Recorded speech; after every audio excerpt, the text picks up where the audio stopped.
What's up, everybody? Thralls here once again. I'm Necrotic Nick. I'm Jammin John. And we have an album review for you. And again, another one that I would say is one of my most anticipated albums of this month because, well, this month and next month are just going to be relentless with me saying that. So today we're going over the latest offering from Paradise Lost, Ascension. This comes out on the 19th of September on Nuclear Blast Records. This band formed in 1988 in England.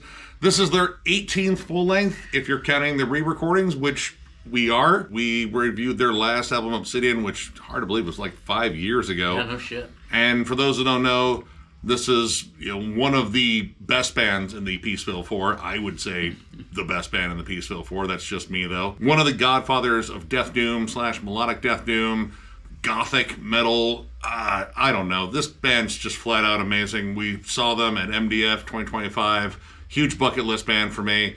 And we were stoked to go over this. I mean, pretty much. I mean, what do you want me to say about this band that everybody doesn't already know anyway? I actually didn't get into this band until Obsidian came out in 2020. I didn't get to review it. I know he and Shred did, but they kept telling me, like, listen to this band, listen to this band, listen to this band. And finally I broke down and listened to it and said, well, yeah. And they ended up on my year-end list. It wasn't until years later that I sat down and listened to Draconian Times, and then, of course, we saw them play Draconian Times at MDF, which was fucking amazing. Well, I can't say it was a bucket list band because I hadn't been into them that long. I can say that that was worth every moment in time. And, this band pretty much kicks ass, and that's what I get for not listening to them soon enough. But here we are. We reviewed this, and I am not disappointed by any means. I definitely can say that listening to this record has re-cemented my fandom for this band and, has let me know that I need to dig far deeper into the Paradise Lost catalog. I will go as far to say, and I realize this is a bold statement for any fan of this band, but I will go as far to say that this album might just be better than Obsidian, and Obsidian was a pretty goddamn good record. Yeah, I actually would agree. Like, this is on par with like a lot of their like awesome later work, like Tragic Idol, The Plague Within. I would even say Medusa, which has been like a favorite of mine in terms of like their later years in their discography. This just kind of captures just about everything you want from Paradise Lost. Unless you wanted the more like industrial tinged years, then you can always just listen to Host, which is just Nick Holmes and Gregor doing, well, that stuff. And you know what? They're fucking really good at that, too. Like, that shit sounds like fucking Depeche Mode with more gloom. But this is just the entire package for, Paradise Lost. You have heavy, ominous, dark, savage riffs. You have that beautiful layer of gothic melancholia. Mm-hmm. And at the forefront, you have Nick Holmes, who I think is just a sublimely underrated vocalist. This guy can convey so much with his wide vocal range. And the dynamics of the song don't shift because of the really awesome guitar work and like the frequent layering of just dreary lead melodies across the board. Gregor is exceptional at that. It is because, Nick kind of like navigates it into various pockets of gloom, misery, downtroddenness, all of the adjectives to describe just how woeful this band sounds. And me too, not having listened to, again, enough Paradise Lost like I need to, but having heard more of Nick Holmes and Bloodbath over the years, like, another thing that I think he is criminally underrated for are his clean vocals. And there are quite a lot of awesome clean vocal sections, like in the song Salvation, that big chorus bridge towards the end, or even the last track, The Precipice, with the big doomy cleans that are in there. Actually, one of my favorite clean sections, probably one of my more favorite songs too, Lay a Wreath Upon the World, which is this beautiful, pretty, epic, sad, gloomy, like, all the emotions, all the adjectives for all the emotions all smushed into one. But his cleans emulate, at least for me, more of like a Steven Wilson vibe. A little bit. Like, he has like, multiple deliveries. Sometimes it's more quiet and muffled. Sometimes he's roaring like James Hetfield. Like, there's a lot of points in here where he kind of breaks out that roar that, I mean, he's definitely used a lot in the past, but in particular, he sounds a lot like James Hetfield. I actually called a couple of songs Gloomtalica for a second. Songs like Sirens and Delirium, like, they have like more up-tempo, like, kind of like flat-out heavy metal sections, and he takes on this like just roaring, just powerful vocal delivery, and it kind of sounds a bit like James Hetfield. Like, it kind of delivers a good Hetfield-esque punch to it. But my favorite thing he does are these just ghoulish growls. And the way the songs are structured, it feels like you could kind of like rework these dynamics in almost any way and still deliver a really cool hook. By that I mean, switching from like, a gruff, chorus to like a really clean, pretty one, to even a flat out growled one. There's so much melody, there's so much attention to like driving home this atmosphere and this vibe that, it's almost like you just can't fucking miss here. And this band can clearly write songs that would, honestly, probably be like huge singles in a parallel universe where we appreciate this stuff a lot more. Tyrant Serenade and Savage Days in particular, they have these big rock hooks. Like heavy goth rock, like definitely think Typo Negative because the vibe is 100% there too. But they have like, again, like this quality of like just being heavy, gloomy, but very catchy. Like this band is unbelievably catchy for as just melancholic and downtrodden as they are. Like everything on here is gloom and doom and misery, but they find a way to make it just, I don't know, like not quite soaring because no, but it's just infectious. Like these songs, whether you're following the vocals or not, or the riffs, you're gonna end up like humming along with them because the tunes are just that catchy. The lead melodies and the riffs complement each other really well too. Like, I don't know, the flow's just there. You're gonna have to hear it for yourself, but like the way that they sit with each other and kind of play with each other is just perfection. Gregor's guitar work in here in particular, I think is a big standout.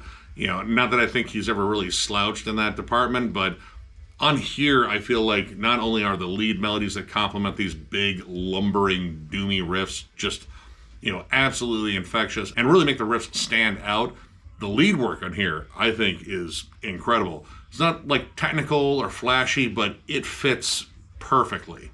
It carries that woeful vibe, a little bit of, like, that bluesy downtroddenness. Mm-hmm. You get some kind of, like, light, almost, like, classic heavy metal shredding on here too. This band is all about dynamics, and you can definitely hear that on like some of the longer songs in here, like Salvation.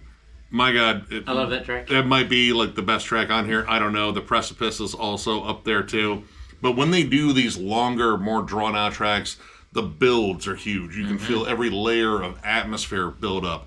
And when it comes down to like some of the transitions, it gets a little bit more elaborate. Like they kind of move away from like the straight, forward, like more verse chorus songwriting and really just deliver something that is, I don't know, like kind of closer to like epic doom, and I would even say like proggy at points. Delirium in particular, I feel like just has like a lot of like prog nuance to it, like stuff that would not sound out of place on like an Opeth album. You get 5 or 6 like really solid transitions and riff changes, and like that's pretty much what a prog song is anyway. The drums too, even though they're straightforward and pretty much in the pocket at all times, like there are a bunch of times, Sirens, Deceivers, The Precipice, Salvation, big like tribal sections that are well syncopated to fit the riffs. Like the turnovers aren't intricate by any means, but they're all very well placed. All the builds and all the accents help all these transitions to hit really hard when they do hit. Loads of accents. Like, dude, the floor tom's got some fucking work on this one. And, my God, the drums sound great on here. Thunderous. But everything sounds great on here. This is an exceedingly well-produced album, which this was produced by Gregor, but this was mixed and mastered by Lawrence McCrory, formerly of Darkane, and he does some fantastic work in here. The thing that I really noticed right away, at least in comparison to Obsidian, which I jammed today too, is guitars. Guitars jumped right out front more. I feel like the bass on Obsidian was kind of like a little too warm and a little too like present, and it kind of made the guitars feel like they kind of shrank back in the mix. Here the guitars are right out front. They sound rich, they sound full, and the bass has kind of got a little bit of that snarl back that was on Medusa. It's still really warm and smooth though. Like it's a good overall tone, but it doesn't overpower anything. Like it sits like perfectly just behind the guitars, just to add that extra like chunkified tone, because this album is definitely chuggy. Diluvium, again, Sirens, Deceivers, like there's some downright just chunky, chuggy riffs. And some flat out like just disgusting, ominous, oppressive death doom moments. Yep. Again, Salvation I'm for sure. Probably going to keep coming back to that song because it's absolutely wonderful. It has one of the most massive death doom breaks on there, and an absolutely huge fucking solo on it. Like, oh my god, like everything about that song is perfectly gloomy. I would just say it. Like, it's just fucking wonderful. But The Precipice is also up there. I love that one particularly because this one showcases the build. Like, it's very, quiet at first. More, like, subdued overall. You can feel the welling of energy. You get, like, haunting acoustic passages. And then kind of out of nowhere, like, the vocals just take over. They become more dark and nasty. Yep. And, dude, when the bigger riffs hit, like, and there's some big, chunky riffs in there, like, there's just, I don't know, like, just something to it that just hits. And that's kind of this album in general. All these songs hit. Like, they just had great hooks. They were also different from one another. You had songs that showcased their softer side. You had songs that were, like, more up-tempo, more vibrant. You had songs that were soul-crushingly, just desperate and anguished and depressive. And that's, what we expect anyway. But all of it is delivered with a lot of heart, a lot of attention to detail and dynamics. These songs flowed well. And again, like, this just showcases why this band, has had such an illustrious career over the years. They just haven't missed in a long fucking time. And then there's 2 bonus tracks. Not everybody may have them. We got the Digisleeve version with bonus tracks. In fact, we even kind of missed them until they came on. The Precipice was just about the perfect closer. Yep. But like, oh wait, oh shit, there's more songs. Yep. This Stark Town and A Life Unknown, both like fairly kind of upbeat, just gothic rock stompers. The chorus on This Stark Town is probably, oddly enough, one of the better choruses on this record, and all the choruses are really good, but like the chorus on This Stark Town is super catchy. But yeah, just 2 additional bangers on an album already full of bangers. Yeah, This Stark Town kind of caught me off guard, not only because I totally forgot that it was on the album, but the whole goth rock buildup, like this one, kind of had like the little bit of that Sisters of Mercy tinge to it. But when it hits the chorus, it changes the song drastically because it becomes heavy, dark, gloomy. Holy shit, again, the growled vocals from Nick Holmes are just appropriately ghoulish and woeful. But it still maintained a good melodic hook, and there's no point on this album where I'd say, like, melody was sacrificed for, like, a heavier, more darker sound.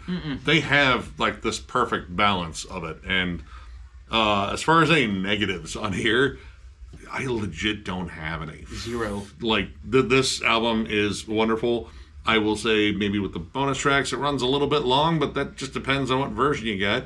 And, the bonus tracks are still good. It's not like they sucked. Yeah. Everything on here is pretty much exactly what I want from a Paradise Lost album. And, tell them about the things you hated. Go ahead. I didn't. Okay, there it is. I didn't hate anything, like, at all. Like, the mix is perfect, catchy as shit. It's beautiful and somber and dreary and sad, but, like, pretty and epic. And I just loved it. I don't have any issues whatsoever. And because of that, I'm going to give this record 4.5 stars. It's a Paradise Lost album. It's an awesome Paradise Lost album. The songs flow incredibly well. Everything hits hard all the time. The transitions are solid.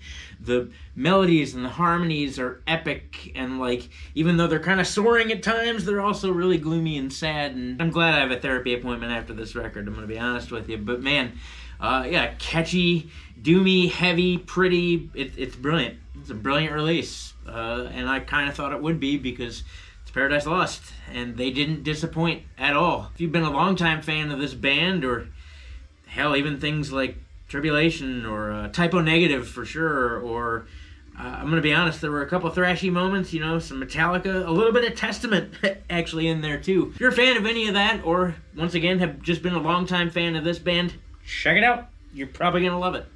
Yeah, I am at a solid 4.5, and I think it's better than the last one, and I fucking raved about that one. This is, again, exactly what I want from Paradise Lost. This is on par with a lot of their, like, later career stuff.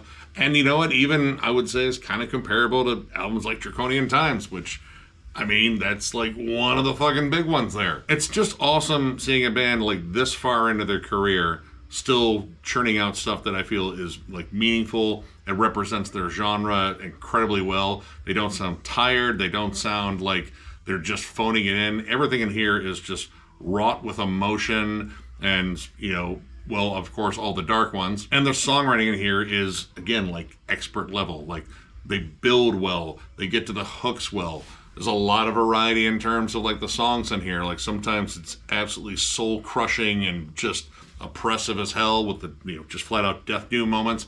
Sometimes it's just beautiful and serene, albeit like, you know, melancholic as fuck. But I love that shit. I was raised on Typo Negative. If you're a longtime fan of Paradise Lost, you already got this. You bought it, you pre-ordered it. I totally understand. I did too. But if you're like a prospective fan, like you heard a couple of songs, like, you know what, I should check out this band, you should do that. You should do that a lot. Yeah. Check out, like, literally, I would say all their albums. Like, yeah, there's a couple of, like, weaker ones, but whatever. Check out this band. Check out this album.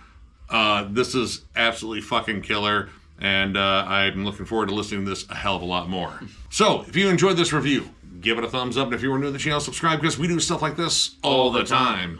We also have memberships. They're only 99 cents, and our Lone Perk is doing a members-only live stream, which we will probably do sometime next month, I think. Probably. Either way, membership's the main way to support the channel, and there's a join button down there for you to strike with all of your sadness and fucking misery. Just fucking cry on it, and, you know, maybe it'll get joined. I don't know.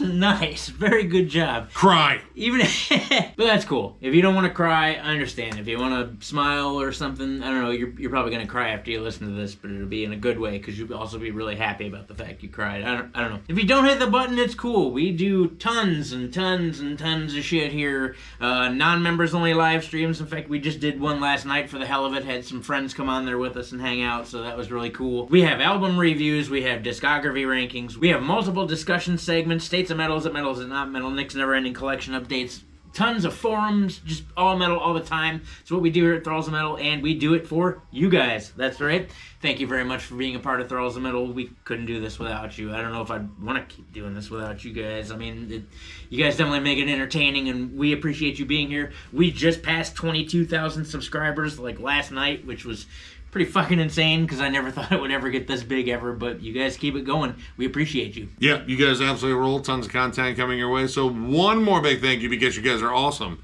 and we will catch you later.